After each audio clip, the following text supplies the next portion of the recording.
Assalamualaikum warahmatullahi wabarakatuh. Sedulur sedaya rahimakumullah. Semoga kita semuanya senantiasa diberikan kesehatan zahiran wa batinan, diberikan ketetapan iman dan Islam, dan semoga kita semuanya dilapangkan rizkinya oleh Allah, dilapangkan kuotanya oleh Allah, sehingga kita semua bisa bersama-sama belajar, bersama-sama mengaji di dalam channel ini. Semoga keberkahan selalu tercurahkan kepada kita semuanya. Allahumma amin. Sedulur sedaya rahimakumullah. Pada kesempatan kali ini kita akan melanjutkan pembahasan tentang hadis yang kedua dari kitab Arba'in Nawawi.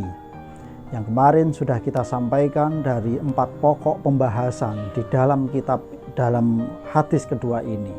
Yang pertama tentang Islam, iman, ihsan, dan kiamat. Islam dan iman sudah kita sampaikan nanti pada pembahasan kitab Safinatun Najah.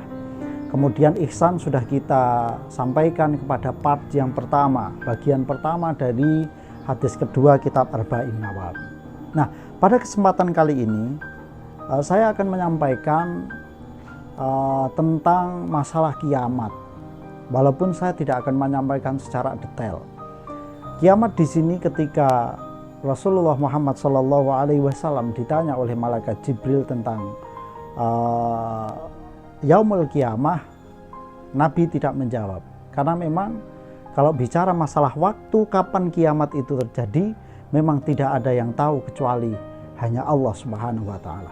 Namun demikian, Rasulullah tahu tentang ilmu kekiamatan. Tidak tahu kapan kiamat, tapi Rasulullah tahu ilmunya kekiamatan. Nah, jadi di situ kemudian Rasulullah ditanya tentang ciri-cirinya. Nah, di situ disebutkan 2 hal. Yang pertama adalah ketika seorang amat melahirkan sayyidnya. Nah, itu sebagian ulama memahami bahwa ayat ini, hadis ini maknanya adalah ketika banyak anak-anak mulai berani kepada orang tua, membangkang kepada orang tua, itu salah satu tanda-tanda kiamat sudah dekat. Yang kedua, ketika ada orang yang fakir, yang miskin, yang biasanya penggembala kambing dan lain sebagainya, kemudian dimudahkan rizkinya oleh Allah Subhanahu wa Ta'ala, kemudian berlomba-lomba membangun rumah yang gede-gedean.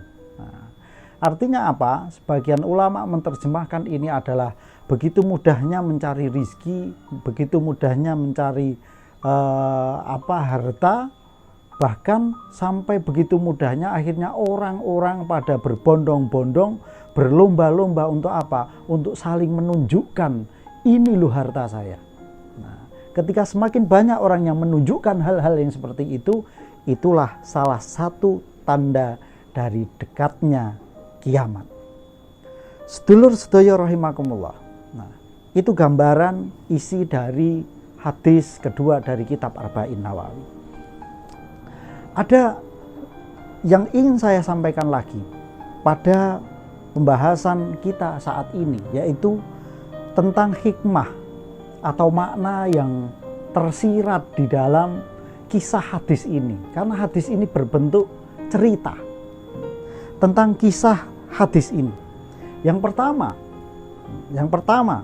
kita dibelajari tentang etika, tata krama, ya, etika, tata krama, bagaimana kita bertamu, bagaimana kita sowan kepada, khususnya kepada seorang alim, kepada ulama, atau kepada orang yang jauh lebih tinggi daripada kita, lebih tua daripada kita. Apa yang dibelajarkan oleh malaikat Jibril, yaitu ketika itu malaikat Jibril sowan Kanjeng Nabi, dia memakai apa? Memakai baju putih bersih, rambutnya klimis, rapi, memakai jubah, ya, kemudian wangi. Nah, artinya apa? Ini salah satu adab. Ketika kita sowan kepada kiai, kepada ulama, kita harus berpakaian yang sopan. Jangan sampai kita mau sowan Pak Kiai, walaupun Kiai itu adalah Pak Kiai Rois gitu ya, yang mau kita mintai tolong ngeruusi tahlil. Tidak boleh kita tanpa sopan santun kita sowan hanya pakai celana pendek, pakai kaos oblong dan lain sebagainya. Itu kurang pas. Inilah pembelajaran yang diberikan oleh malaikat Jibril kepada kita tentang tata krama, tentang kesopanan. Kemudian yang kedua, etika majelis. Etika majelis ini dicontohkan oleh Sayyidina Umar bin Khattab. Kita semuanya tahu bagaimana karakter seorang Umar bin Khattab. Betapa beliau begitu kerasnya. Apalagi sehubungan dengan Rasulullah Muhammad SAW. Nah, pada majelis itu sebenarnya di tengah-tengah pembicaraan antara malaikat Jibril dengan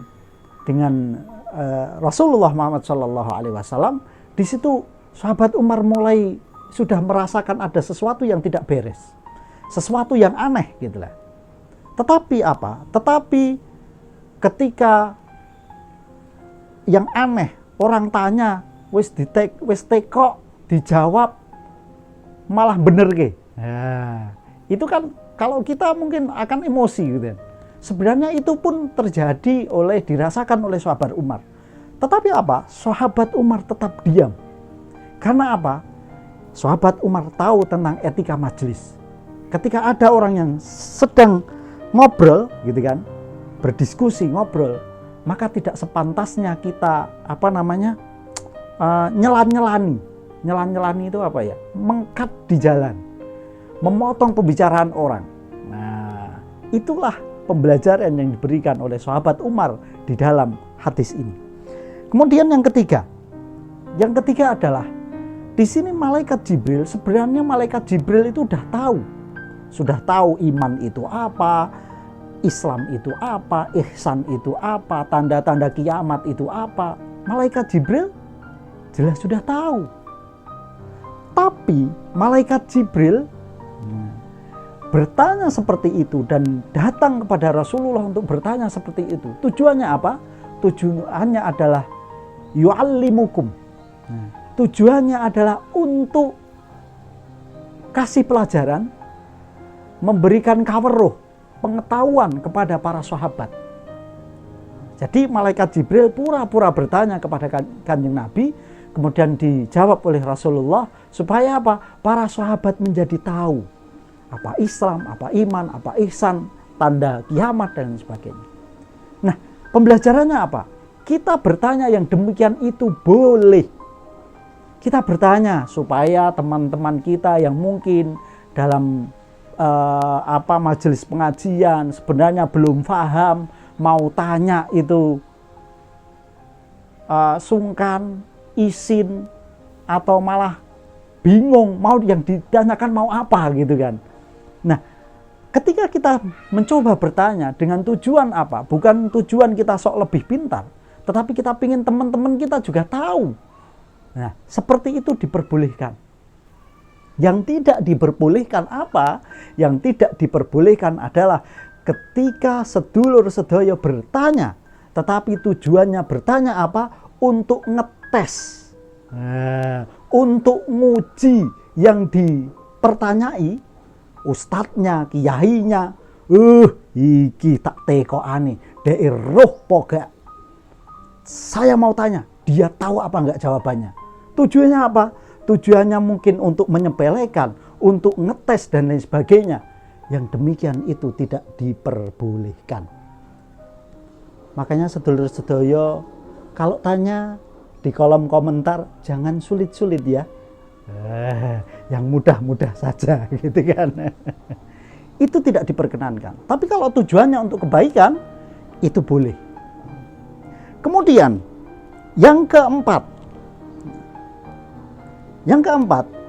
adalah ketika Rasulullah Muhammad SAW diberi pertanyaan oleh malaikat Jibril tentang apa? Tentang hari kiamat. Apa jawaban Rasulullah? Yang bertanya jauh lebih tahu daripada yang ditanyai. Ini menarik, sedulur sedaya. Menariknya di mana? Bahwa Rasulullah pun ketika ditanya oleh para sahabat atau ditanya oleh siapa saja, ketika Rasulullah tidak tahu, maka Rasulullah akan menjawab, saya tidak tahu. Ini menarik sekali. Menariknya di mana? Menariknya adalah kita bila mana pada suatu saat kita semuanya mendapatkan pertanyaan, kemudian kebetulan pertanyaan itu dilontarkan dan kita tidak tahu atau belum paham, belum mafhum dengan jawabannya, maka pembelajaran dari hadis ini kita harus berani menjawab, maaf, saya belum tahu jawabannya. Atau kita jawab, maaf, saya belum jawab sekarang, tapi akan saya jawab beberapa waktu kemudian. 1 hari, 2 hari, 3 hari, 4 hari, 1 tahun, 2 tahun gitu kan.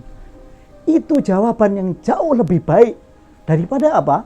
Daripada kita memaksakan suatu jawaban di mana jawaban tersebut kita tidak tahu ilmunya. Karena apa? Itu akan sangat fatal dan membahayakan. Membahayakannya di mana? Ketika kita menjawab sesuatu itu tanpa ilmu, tanpa dasar, dan jawaban kita salah, maka yang akan merasakan kesalahan itu tidak hanya kita yang menjawab, tetapi orang yang menerima jawaban dan mengamalkan jawaban kita, dia juga menerima efeknya. Ini sangat luar biasa menakutkan. Oleh karena itu, jangan sekalipun sedulur sedoyo merasa malu menjawab saya tidak tahu, saya belum tahu. Karena itu sangat berbahaya dan kita sudah diingatkan oleh Rasulullah Shallallahu Alaihi Wasallam di dalam hadis ini. Kemudian yang kelima, di dalam hadis ini ketika malaikat Jibril sowan, beliau mimbo-mimbo atau berpura-pura menjadi manusia. Artinya apa? Artinya malaikat bisa berpura-pura menjadi manusia. Apa pelajaran yang bisa kita petik dari hal ini? Bahwa kita sekalipun jangan pernah menyepelekan orang lain, baik orang yang kita kenal ataupun orang yang tidak kita kenal. Karena apa? Malaikat bisa menyerupai siapapun juga. Bahkan malaikat juga bisa menyerupai seseorang yang mungkin kita benci. Jadi mari kita berhati-hati. Karena apa?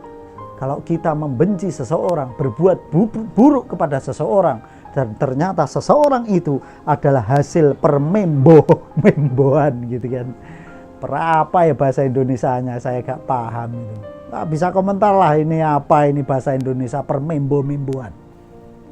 Kalau itu hasil permemboan malaikat, itu efeknya sangat mengerikan sekali untuk nasib kita. Sedulur sedaya rahimakumullah. Kemudian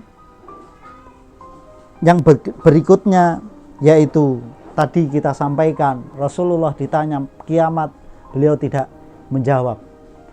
Tetapi ketika ditanya tentang tanda-tanda kiamat, Rasulullah langsung menjawabnya. Artinya apa? Rasulullah tidak tahu waktunya, tetapi Rasulullah tahu ilmunya. Ilmu yang sudah ada di Al-Quran, ilmu yang sudah ada di hadis tentang kiamat, Rasulullah tahu betul, dan hanya Rasulullah di kalangan manusia yang lebih tahu tentang ilmunya kiamat. Jadi apa? Jadi ketika ada seseorang, entah itu dikatakan paranormal atau kelebihan normal gitu kan, kelebihan normal yang mengatakan akan kiamat di tahun ini, tanggal ini dan lain sebagainya, maka itu tidak benar adanya ketika itu bertentangan dengan Al-Quran dan Sunnah Rasulullah Muhammad Sallallahu Alaihi Wasallam. Sedulur sedaya rahimakumullah. Kemudian yang ketujuh, dari makna hadis yang bisa kita ambil apa? Ketika kita berjumpa atau menemui sesuatu hal yang aneh, atau kita berjumpa dengan orang yang aneh. Nah, seperti dalam peristiwa ini, para sahabat merasakan ada keanehan dari tamu Rasulullah Muhammad SAW. Ketika kita menemukan hal yang seperti ini, maka kita harus pandai-pandai menahan diri. Ya. Saya yakin sedulur sedaya pernah mengalami hal yang mungkin aneh, gitu kan. Mungkin unik bisa kita katakan. Mungkin sedulur sedaya yang punya cerita aneh, cerita unik, kita bisa berbagi di kolom komentar. Ya, berbagi di kolom komentar kisah unik apa yang pernah ditemui, kisah aneh apa yang pernah ditemui. Saya pernah menemukan kisah unik atau aneh memang. Itu masih ketika saya kelas 1 SMP kalau nggak salah. Jadi waktu itu di pesantren, kita di pesantren ada pesantren kilat Ramadan gitu. Kemudian waktu itu tiba-tiba ada tamu. Ada tamu ke pesantren. Kebetulan waktu itu yang paling gede saya. Jadi kelas 2 SMP kalau nggak salah. Itu saya udah paling gede, berarti yang lainnya kan kecil-kecil gitu kan. Ada tamu, orang yang sudah dewasa lah. Cuma memang perawaannya itu apa?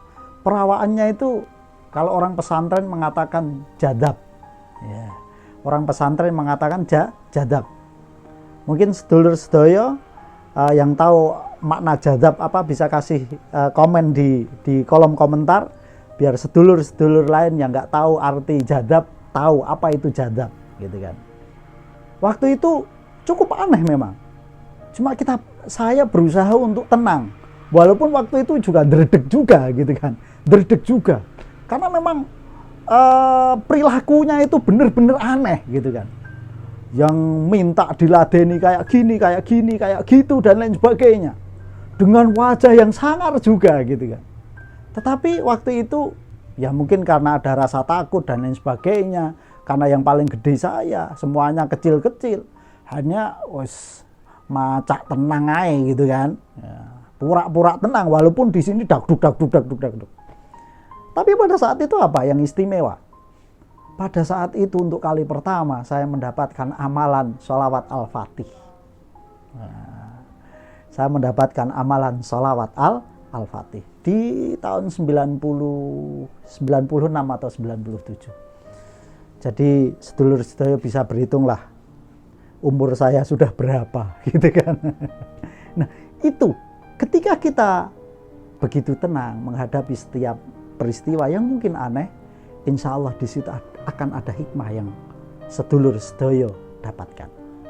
Nah oleh karena itu mari sedulur sedoyo, mari kita benar-benar ketika menghadapi segala sesuatu kita hadapi dengan ketenangan. Insya Allah Allah Subhanahu wa Ta'ala akan selalu memberikan kebaikan-kebaikan kepada kita semuanya. Itu yang bisa saya sampaikan dari terusan hadis yang penjelasan hadis yang kedua dari kitab Arba'in Nawawi. Semoga yang saya sampaikan ini bisa menambah hasanah keilmuan agama kita semuanya dan memberikan keberkahan bagi kita semuanya. Demikian dari saya, kurang dan lebih mohon maaf. Wal afu minkum. Wassalamualaikum warahmatullahi wabarakatuh.